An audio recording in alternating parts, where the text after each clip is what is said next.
Hello everyone, welcome back to my YouTube channel. If you're new here, my name is Glory. So in today's video, we'll be talking about turn-offs in relationship. I like to say that everyone has a list of turn-offs in relationship. You know them when you encounter them and you just can't ignore it. What are turn-offs? Turn-offs are behaviors or traits that reduces the way you feel about your partner or reduces someone's attraction. So you used to like this person and then you see some turn-offs and then you kind of withdraw or you just draw back because such things are turn-offs. Turn-offs are those things, those behaviors you portray that makes you less attractive to your partner. They actually vary from person to person. Mr. A's turn-off is different from Mr. B's turn-off. So here are some common turn-offs for you to consider.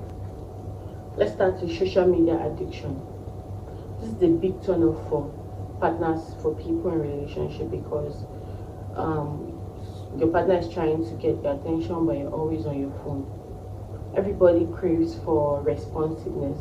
Everybody wants to be responded to. So trying to fight for your attention is exhausting, can be exhausting. Trying to fight for your attention can be really exhausting. And the worst is trying to fight for your attention over your phone. They try to wait and say, am I not even important? Why is this person choosing their phone over me? And sometimes people do it innocently, but it's a turn off for some people. Another important turn off is talking about exes. When you're in a relationship with a new person and you keep talking about your ex this, your ex that, bring them up in conversation, not being able to get over them, it's a turn off for people because they just feel like you've not let go and you can't move on. So they just want to maybe walk away from the relationship or talk to you about it. So talking about exes is a turn off for some people. Being clingy and not giving your personal space is a turn off for some people. Yes, you say you're in a relationship, you're in love, and then you're just too clingy. Some people do not like it. They want that their me time, they want you to respect it, they want to be on their own. Like those people who enjoy being alone. So imagine being in a relationship with someone that loves to be alone. How are you going to cope? So you just have to respect that and try not to be in their space too much because it's a turn off for them. While others like it, some do not. Sometimes you're even monitoring your partner and you're always calling when they're out. It can be a turn off for some people because they do not like it, they do not feel comfortable with it, and sometimes they can't even tell you how they feel about it. So try to respect your partner's boundaries. When they set boundaries, try to respect it. When they want to be on their own, just try. It can be a little hard, yeah. Just try to respect it. Another turn off is being overly critical and unsupportive. Some people can criticize the hell out of you. They can criticize every little thing. You seem to not be good enough. They just criticize it, and they are unsupportive because they do not give helpful critics. They do not get to tell you, okay, criticize helpfully where you can make amendments or you can adjust. They just criticize and you're like, okay, what am I supposed to do? They do not give you a good answer. They just walk away, and that can be a turn off for some people because they feel down. You're kind of pulling them down, that kind of feeling. So people just be like, no, I can't deal with this kind of thing. So if you're that person, please, you should try and look into it. And sometimes not being able to take criticism can be a turn off for some people. They, helpful critics. So they criticize you in a way to make you improve or do better or do something better, and you're just overly defensive. You can't take it. First, it happens once, twice, repeatedly. It becomes a turn off. They see it as a bad behavior and it's a turn off for them. Playing the victim. When something is wrong and you're always playing the victim, you feel like the other person should understand, sympathize with you, be the understanding boyfriend or understanding girlfriend. You're always playing the victim. You just want to be the one the partner tells sorry to and the rest of it. And you're not taking responsibility for your actions. If you're the one wrong, you're not trying to own up to being wrong at any point, or not seeing anything as your fault, and sometimes maybe react through tantrums and maybe cry. It can be a turn off to some people because they feel exhausted. So playing the victim, you constantly blame your partner for everything that goes wrong. Anything that goes wrong is always not your fault. Even when you're at fault, you don't seem to admit it. You just always play the victim. You always find a way to push it back to your partner.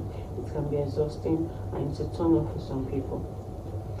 Then if you're with a sapiosexual, someone who loves intelligent conversation, not being able to hold smart conversations, not being able to hold intelligent conversations can be a big turn off for such people. So if you're with someone like that, I think you just need to go up your game.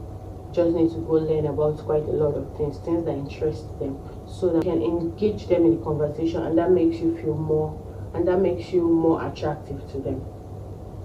Talking about conversations, lack of communication and not being able to listen when being communicated to is a turn off for some people. What's communication?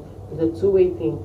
So when one person is talking and the other person is either not listening or not responding, can be a total turn off for some people. They can't take it at all. So being a good communicator is really, really good in a relationship. You are not in a relationship and your partner is talking, you don't even want to listen. Sometimes you probably walk out and those things are turn-ups. You feel you are not doing anything wrong, but to them they keep like taking note of it and they just can't ignore it. Poor self-care, bad hygiene, dirtiness can be a turn-off for some people. While others can manage, it's just a no-no. Stuffs like body odor, bad mouth breath and bad breath and the rest of it, not smelling good, can be turned off to a whole lot of people. Yes, so you just need to improve your hygiene. That one is even minor because it can actually be fixed once you are willing to work on it. But for some people, they don't even care to tell you, they'll just walk out yet. Another turn off is too much dependency. When you depend on your partner so much, especially emotional dependency and financial dependency. You depend on them for every little thing. They feel exhausted. It can be so tiring, and they're like, what's happening in this relationship? Come on, I can't be the one always at the giving end and you at the receiving end. That is not balanced at all, and it's a turn off for them, and they sometimes walk out of such relationship because they feel it is parasitic. So being emotionally dependent on someone, you're not happy, you always want your partner to be the one to make you happy and the rest of it, not probably knowing what their day has been like, and the rest of it can be tiring. Another turn off is being a nag. Nagging and constantly complaining can be draining. I don't want to say which people nag the more, but I don't want to say which gender nags more, but nagging is a turn off. Most people can't deal with it. Some people can manage it by just keeping quiet and just allow you finish, but for others, they kind of walk out on you, they walk away, and it causes issues in relationship. Yes, issues in relationship, and you just have to fix it. So feeling entitled and not being grateful can be a turn off for some people. Some people like when they give you something, you appreciate them, you say thank you no matter how little, even if it is their time. Yes. So not being appreciative or feeling entitled can be a turn off for some people. They feel like, I'm supposed to be somewhere else, I'm supposed to be doing something else, I'm supposed to use this particular thing for something else, and you're not even grateful, you're not saying thank you.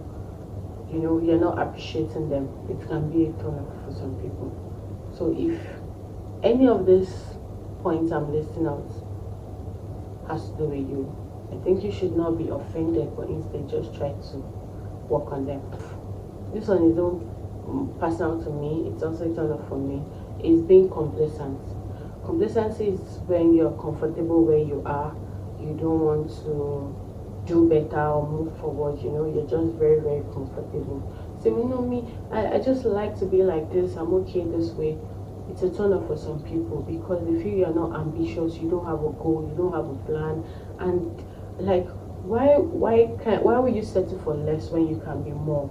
So it can be a turn off for people in relationships. So don't be so too complacent. Don't just be so comfortable where you are. You don't want to do better, you don't want to improve on yourself. You're not career driven, you don't have something that you're pushing, you don't have something that's pushing you. That can be a turn off because they feel like you can easily give up on things. So watch which one you are displaying, or which one is a behavior to you, which one is a trait that you've noticed even in yourself, and work on them. I want to say for guys this is a turn off, but for ladies too it can be a turn off when you can't cook and you like eating out. Like you can't cook and you're always eating out, can be a turn off for some guys. Or let me just be on the guys side this time around. It can be a turn off for the guys because they feel like, oh, if you can't cook and you're always eating out, so how do we move in this relationship? How do we go ahead in this relationship? These turn-offs are not general. I told you, it varies from persons to persons. Some people can tolerate it, some people can volunteer to teach you how to cook, some people can advise you learn how to cook. But then for some other people they can't take it because looking at the bigger picture of marriage, if you can't cook and you love to eat out, then they try to they think about it like, okay, so is it going to be that when we are married this person won't cook? Well, you can get a cook. Another no for some people is being disrespectful. Whoa, some people can really be disrespectful, and I've met some people whose turn off is disrespect, and they tell you that when you're being disrespected by someone outside, it's even fair. But when you're being disrespected by your own partner, it's terrible. It feels like the weight is it doubled or tripled. So being disrespected, being disregarded, you're saying something and the other person just disposes it, not taking you seriously, or you even disrespect your own self. Those things can be turn-offs to a lot of people.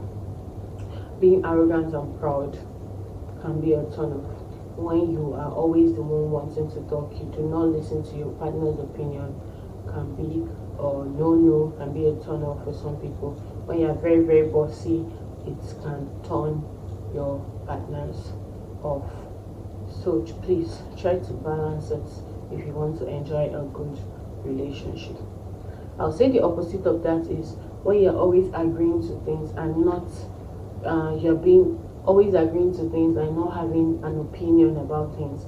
You're indecisive. You're always saying you don't know, like in a conversation, or you're always saying yes. So when they ask you about anything, you don't know, you don't have an idea to add, you don't have any suggestion to make, and whatever the other person says goes. You do not argue about anything and the rest. It's a turn off for some people. Others will be cool with it because not arguing with them is a way of peace. Yes, brings about peace. But for others, they feel like, don't you have a mind of your own? Can't you say something? It's a turn off to them. Low self-esteem. Low self-esteem can be a very, very big turn off in your relationship. Low self-esteem makes you feel like you're not good enough, makes you talk down on yourself, makes you run yourself down all the time, and the other partner has to like say, no, don't say that, you can do it and all that. Low self-esteem leads to jealousy and insecurity when you're always monitoring your partner and the rest of it.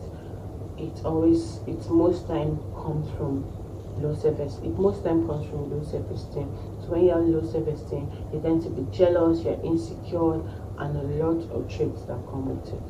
So it's a turn off for some people because they're tired of explaining themselves, they're tired of being policed in a relationship. So they fear what will happen when you're actually together in marriage. Dishonesty is a turn off for some people. I say for some people because you think for everybody, no. Some people can manage it, but for some people it is a no. No one likes to be lied to. While others can still excuse you, others will not take it. Others will not take it. Probably when it is repeated, it's a big turn off. When it's repeated, it's a big turn off. So dishonesty, lying, cheating are serious turn-offs in a relationship. And when you're dishonest, it leads to loss of trust, and it's not easy to come back when lost. Being genuine is really cute. It saves you stress. You just say the truth. You don't have to think of some lies to cover up. You know, when you will lie one lie, you cover up with another. Dishonesty is a no-no. It's a turn-off in a relationship. For me, these are the most common turn-offs in relationship. The partner should always turn you on, not off. So please, why am I saying please? So if you are disrespectful, you are dishonest, you're clingy, you're whatever you are doing that is a turn off, you can notice it. Sometimes people, your partner, even the nice ones, even tell you, the ones that really love you, tell you about them, and you're just stubborn, or you don't like to take corrections. So please, whichever one is your behavior, your traits, whichever one you know you do, you know you're guilty of, I think you should work on them so you don't become less attractive to your partner, and then they see someone else with better traits and they go for them. Turn-offs can lead to breakup. Turn-offs can be red flags, but it can actually be corrected. So I'll suggest that when you identify a turn-off in your partner, the best is to communicate it to them in love, and you construct your sentence well. Someone that has bad odor now, you try not to offend them while telling them. So that's something that you can do. Let's say not being able to cook, like I mentioned earlier, you can offer to teach them, you can ask them to learn, or you both can agree to. And if you think you can employ a cook, if you finally get married, like if other things are good and that's the only turn off, fine, maybe you can work on it. So it's better you just work on it instead of leaving or ending a relationship. I've come to the end of this video. What do you think? What are your turn offs? I didn't mention them. You can just leave them in the comment section, just so someone knows. Your partner might be the one reading it and they'll just change. So thanks for watching this video. If you're still watching to now, thank you very much. See you in my next video. Bye.